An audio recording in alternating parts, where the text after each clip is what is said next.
Greetings, folks, and welcome to an LGR thing about one of the strangest pre-built computer designs I have ever come across. This is the Packard Bell Multimedia Corner Computer, which was a real thing that sold for real money when it was released in the fall of 1995. $2,300 to be precise, and that was just for the base configuration with a 100MHz Pentium processor, 8MB of RAM, and no monitor or speakers. And considering how exceedingly hard to find these are nowadays, I can't imagine Packard Bell had many customers lining up to buy one. The Corner Computer is one of those machines that's downright eye-catching at first glance, but when you take a second to think about it, the design is amusingly flawed.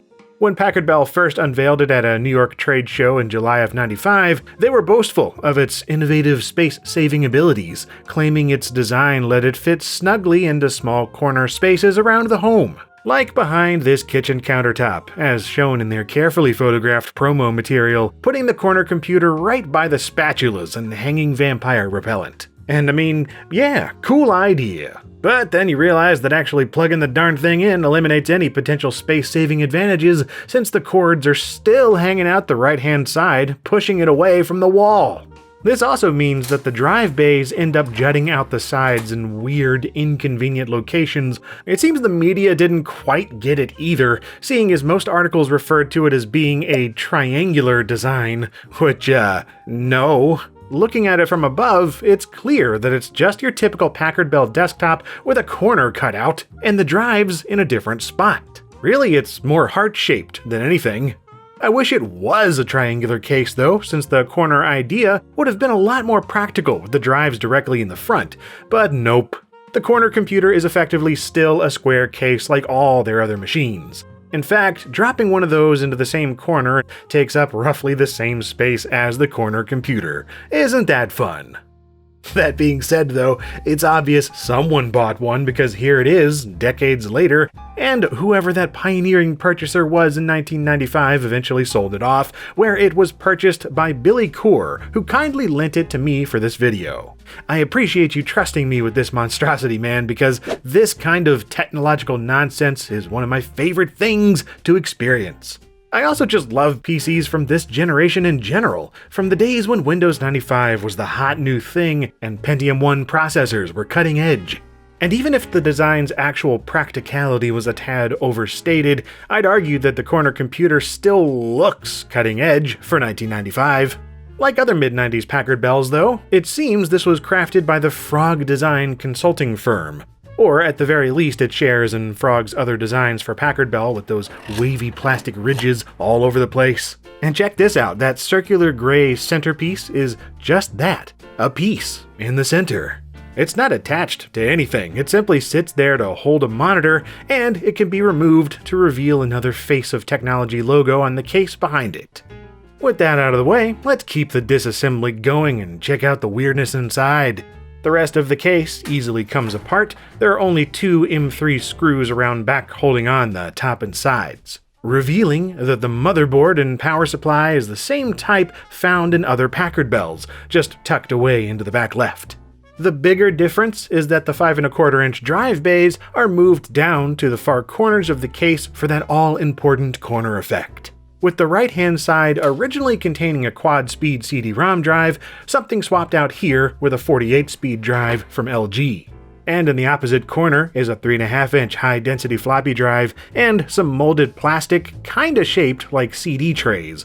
And while they are the right width, they're simply part of the case molding and don't open up or anything. And yeah, that little button is the reset, not power. That's hiding all the way over at the bottom right corner, connecting directly to the 150-watt light-on power supply. And as indicated by that classy Pentium sticker, the Corner Computer initially came with a 100MHz Pentium inside, but this machine has since been upgraded with a 200MHz model instead. The heatsink and fan are from an 83MHz Pentium overdrive, but yeah, the chip underneath is clocked at 200 here. The memory's been upgraded too, being brought up to what would have at the time been a more than substantial 64 megabytes of RAM. The hard drive too, which was 840 megabytes from the factory, but got swapped with a 1.6 gig ST31721A from Seagate. For sound, Packard Bell supplied an Aztec Sound Galaxy fax modem combo card, as they often did. And on there is a Crystal CS4231A and Aztec's AZT2316R, providing a 16-bit stereo DAC, Windows Sound System compliance, and ADPCM decompression with Sound Blaster Pro 2.0 compatibility. Along with a Yamaha OPL3 chip, the YMF262M, which is a great thing to have for proper ad-lib sound in DOS games. And being a combo card, it also has an integrated 28.8K data fax modem right next to the audio jacks and 15-pin game port for connecting joysticks. As for video, the corner computer makes use of an integrated Cirrus Logic CLGD5440, a PCI-based chipset with a megabyte of video memory. But seeing as it only provides 2D, Billy wisely upgraded things with a Diamond Monster 3D card, a PCI 3D accelerator which packs the delightful 3DFX Voodoo 1 chipset with 4 megabytes of memory on board. Definitely gonna try some glide mode games here soon. And other than a 3COM Etherlink 10100 networking card, the rest of the I/O is all standard, with the 2D VGA output passing through the Voodoo card, a parallel printer port, 9-pin serial port, and PS2 ports for mouse and keyboard. Speaking of which, they follow the same frog design aesthetic as the case, with soft rippling waves laid into the plastic. I've never been fond of this style of mouse though. It feels cheap and light, and those buttons feel like fondling a couple of potato chips. But the keyboard ain't half bad.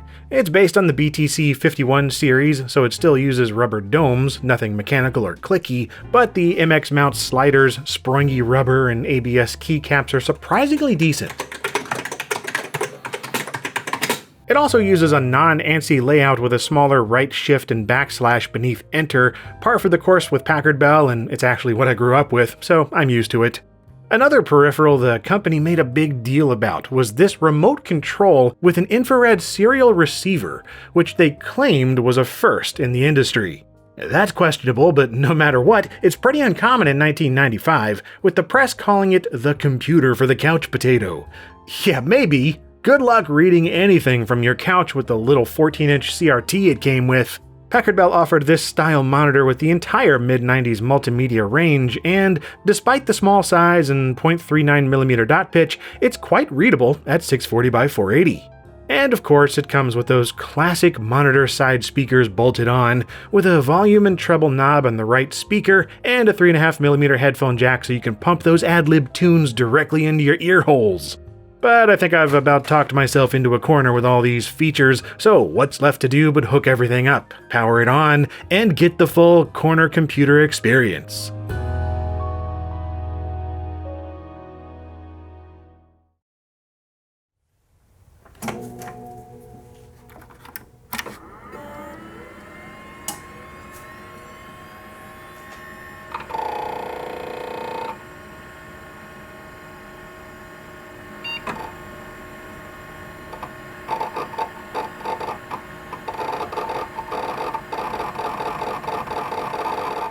Those crunchy hard disk noises. That Seagate in here is an amusingly loud drive.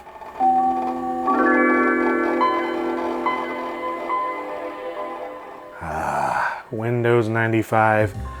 Of all the computer designs that I've used, this one is about the most Windows 95-ish. Just for that pure mid-90s, what the heck were they doing aesthetic. This corner computer is amazing to use just because of the way it looks. Not because of the way it is to actually use necessarily, because man, there are a bunch of annoyances, but there are drawbacks on an objective level, but on a subjective level, I think these things are great because they remind me of childhood. It's the kind of computers I grew up with. I had a Packard Bell in 95. I was familiar with them, having used them in, computer stores. They were always on display somewhere, especially places like Circuit City. Anyway, applications, though, this is another thing. Look at the bloat. So much stuff came with these computers. Really, though, at the time, that was a selling point. They were always bragging in their marketing, like, oh, it comes with like 90 programs. Yeah, I can believe it. Look at all this stuff. Most of it requires a CD. Most of these CDs, I don't have. A couple of them that I do. We are going to try out some of the more, memorable in my mind programs. But look at all these things. Look at all this.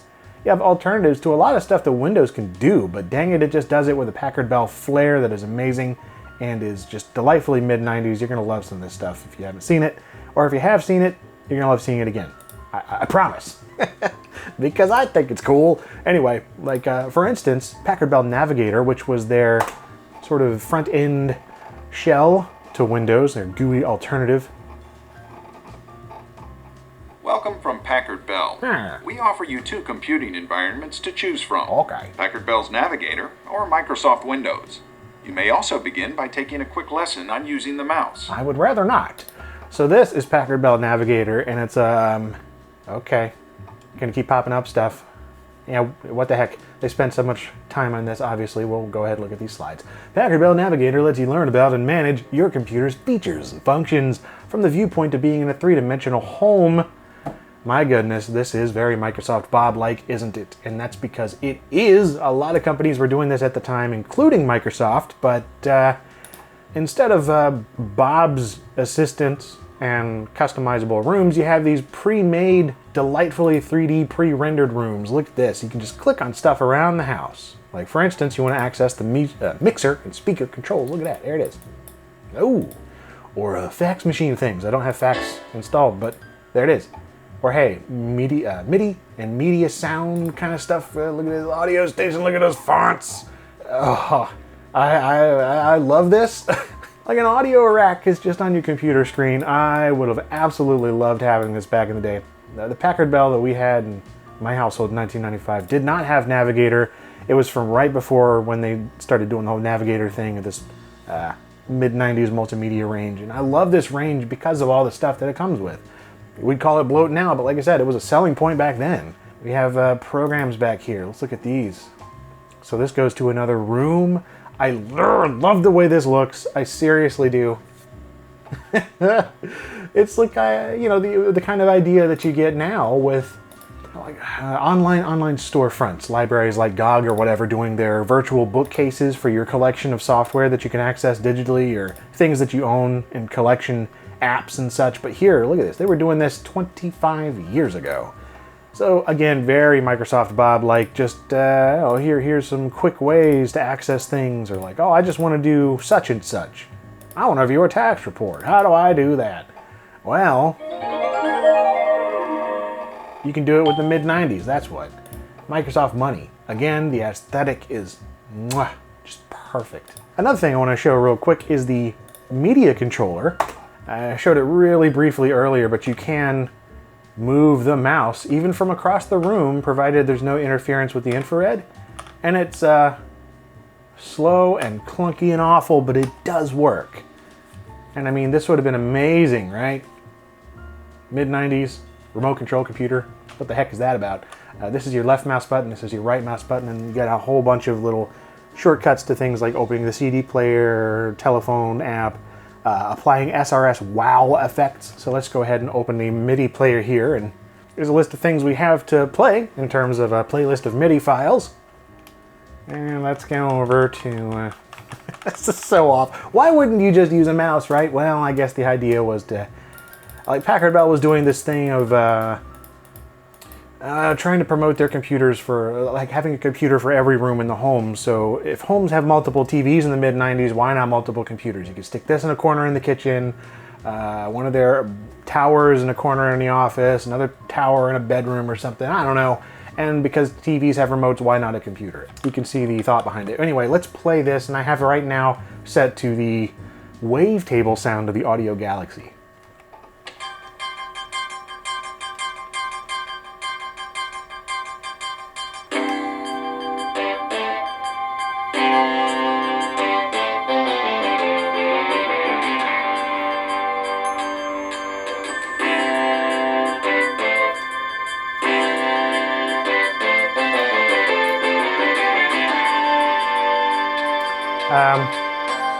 And yes, the speakers really do sound terrible. Really, really bad. In fact, the little speaker cone that's in there, it's not even like a cone, it's like a square thing, almost like a teeny little tiny audio car door speaker, but it's about like 1.5 inches large. It might be 2 or 3 inches, I don't know, it's tiny. It's a little thing right here in the middle, and most of this is just a grill for show. No bass response, a whole lot of mid-range, very little high. So let's try that SRS wow effect, or 3D, I don't know if it was called wow yet. I think it was. It mostly just makes it louder. But there's a little bit of, I don't know, reverberation, kind of.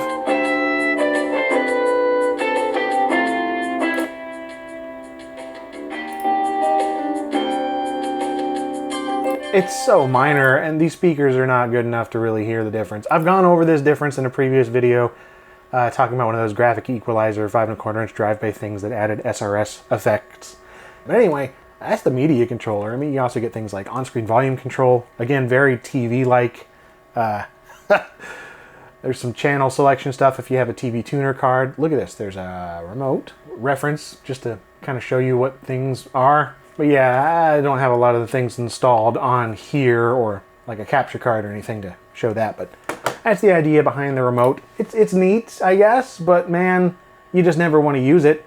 Because the screen's too small to really use it from a distance, and what's the point of using it up close when you got a mouse and keyboard? Anyway, so it goes. The idea was sound, execution was Packard Bell. So, look at all these things, such as Spider-Man Cartoon Maker. Oh yes! This right here is a legend among a certain subset of weirdos, and it's well worth checking out and getting some of that prime mid-90s Packard Bell experience.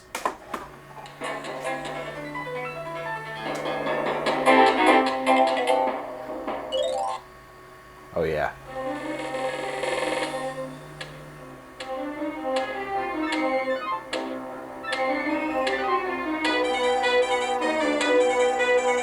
Well, that's going to take a while. So the whole idea behind this is make Spider-Man cartoons.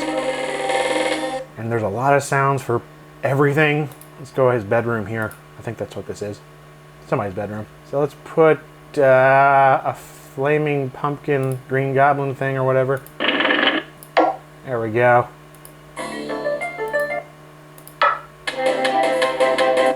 You got coloring book pages. So yeah, if you want, you could just like set up a whole coloring book thing, print it out. And then you can also just place down little bits of things. Color stuff.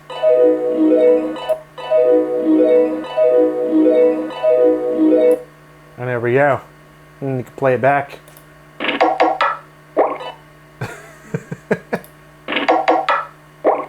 So yeah, that's the idea behind this. Make your own cartoons and you kind of animate them somewhat. Wow, that was terrible. This mouse hasn't been cooperating necessarily too well. I've cleaned it. I've replaced the ball even, but it's still kind of iffy, but eh. My goodness. And we have some preloaded ones here.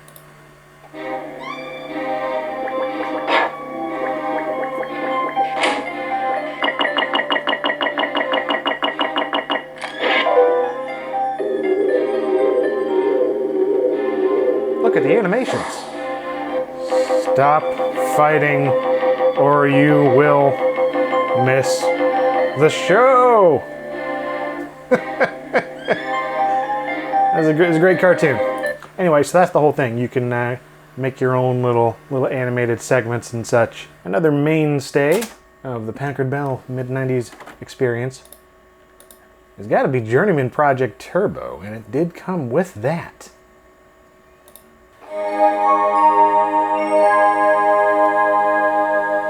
So this is an update to the original Journeyman project from, I think, was it 92?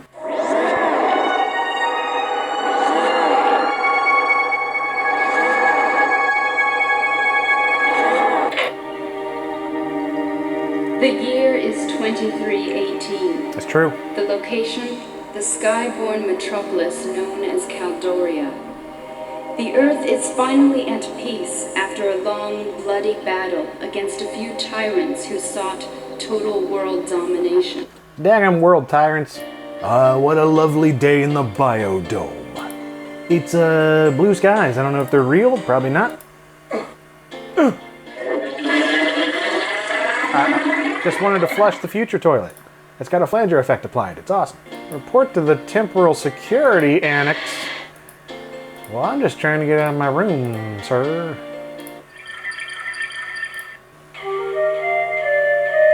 You got some feature massage chairs. It's actually like VR or something, I don't remember. Something cool happens here, though. Ah. Somebody's laying into the Casio keyboard. That's what it's doing. High-res 4D environ, audio, visual. And it was some kind of a VR thing. It's more like a augmented reality room. Like, imagine playing this as a kid. Or maybe you did play as a kid, but if I was a kid, 10 years old, come across this, I'd be like, what? The future's now. Of course, something else that I always have to try is just checking out the compatibility with games in general, but specifically DOS games, especially when it comes with cards like this Sound Galaxy that's in there right now. Because those have a tendency to not be the most predictable in how they work. So let's open up Duke 3D here.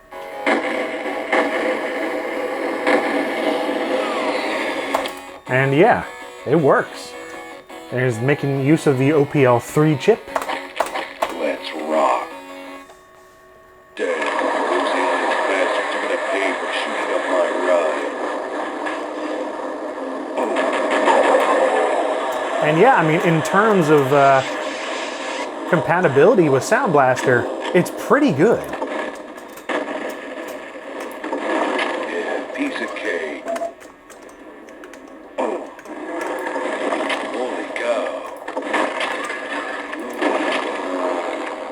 So good it makes me want to die. Well, maybe not that good, because something else I want to show here. So this is Jill of the Jungle. It was always a good test because of the Sound Blaster implementation. Sometimes these later clones don't necessarily do it justice. This is one of those cases. Music sounds great. I mean, it's an OPL3 chip. It's going to sound good, but listen to the Sound Blaster sounds.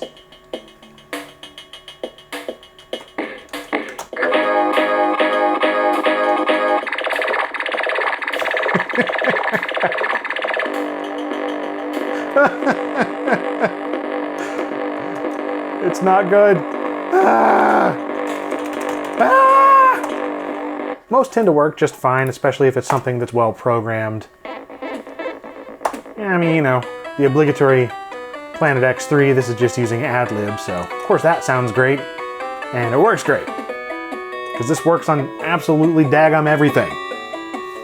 And then I got something like Zargon here, which the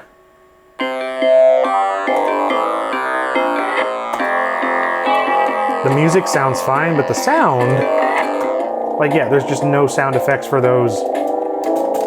There's no sound effects for shooting.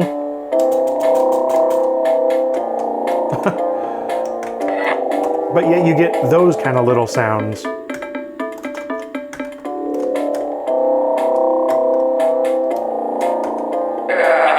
And that sound. It's just inconsistent.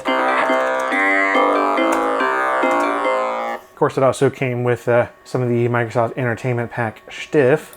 So we got SkiFree, of course. I mean, why not? You know, mainstays of the mid-90s. Of course, what am I doing using a real mouse for SkiFree? Come on, this is the corner PC with its remote control and multimedia nonsense. I've got a remote control to use. Oh, man. There we go. Oh, come on, turn. Oh, yeah, it might be a tad sluggish for gaming. Oh, I went through the wrong finish line. Okay, you know what it would be perfect for, though? And by that I mean not perfect at all. Doom.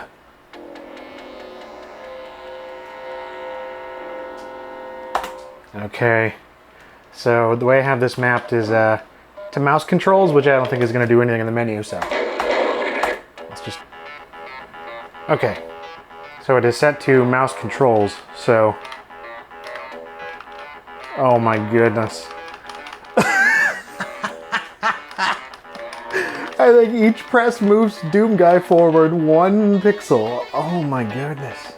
Okay, so you can sort of ramp it up, and that's kind of how the mouse works in Windows as well. Well, can I shoot? I can shoot. Not very reliably. It's even worse than I thought it would be. So in case anybody's wondering if it's my LED light, I'm gonna turn that off. It's still just as unresponsive. Like, it's just not great. It really does work best if you're just moving a pixel at a time and then you kind of hold it. Well, that did work. All right, that's Doom on a remote control. It's terrible, but I had to try it. Let's move on to some of the other things on here. Let's see what MIDI orchestrator is. So yeah, just like a straight up MIDI mixer. Nice.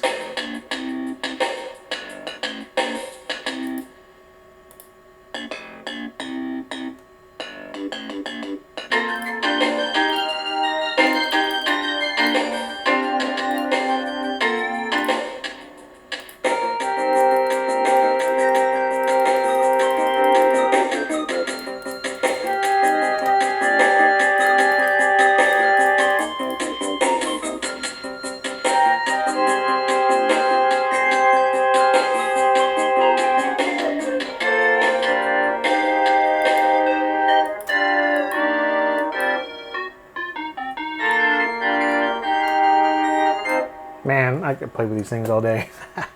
Let's go ahead and make use of that 3DFX card because it does have 3DFX Voodoo 1.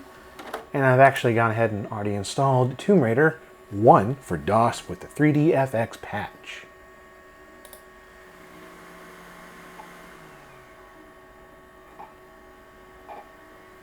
Love the way that DOS 4GW faded out. And look at that!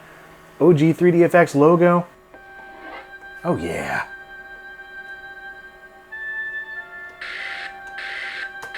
.3D accelerated menu, man. Oh yeah, there we go. Got some glare going on, but anyway.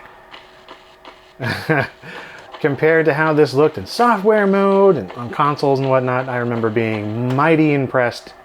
I mean, it's still impressive compared to non-3DFX acceleration. Alright, there'll be some things to shoot here soon. Bats.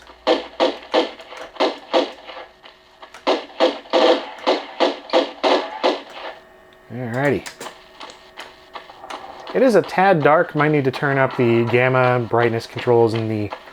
Actually do that in the Windows control panel for 3DFX. Because yeah, it can be a little dark. This is definitely a little dark, especially with the glare going on with this screen. Ugh. So it goes, I'm playing this in the morning. Still though, 3DFX. It's a great choice for this computer because otherwise, yeah, that 1 megabyte little chipset that's in there for the Cirrus Logic video it's not great. But combined with this, I mean, it's awesome. However, that sweet spot really is like 1995, 1997. So when you start pushing it just a little to games from 1999 or so, like Unreal Tournament here, then you start to see some of the limitations of this particular hardware. And keep in mind, this is a fair bit upgraded 64 megs of RAM, 200 megahertz CPU, a Voodoo card. So we're going to be running a 640x480 16-bit medium. Okay. Here we go. Ooh, man, well. Hey, it's playable, right? We got first blood. Oh, dear.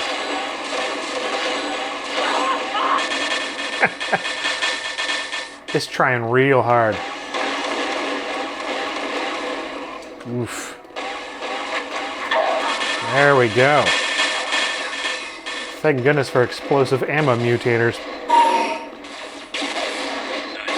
Oh.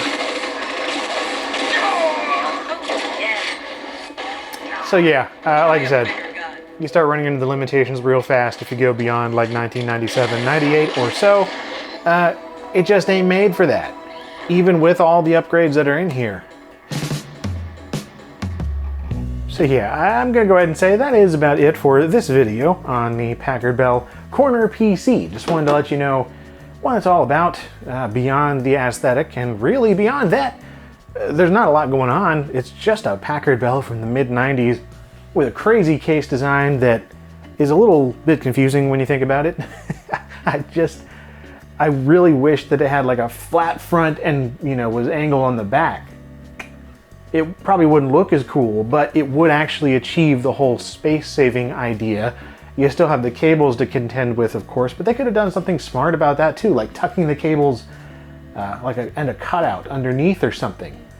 There's things that you could do to make it work, but they didn't do it. They just took a case, cut a corner out of it, and stuck the drives on the side and called it a day. I mean, it's cool. I love the fact that it is so weird looking and is thoroughly unique in the world of case designs. Sure, you can get weird cases that are just cases, but in terms of pre-made computers, this one's pretty unique. So once again, thanks to Billy for hooking me up with this, letting me borrow it for a while so we could do this video. And yeah, let me know if somehow you had one of these back in the day. What was your experience with it? Or if you had any other Packard Bell multimedia systems from the mid-90s. Let's talk Packard Bell in the comments. Yeah, that's it for this. I hope that you enjoyed watching. Stick around for other videos if you'd like. I do a bunch of videos on computery topics each week. And that's it. As always, thank you very much for watching.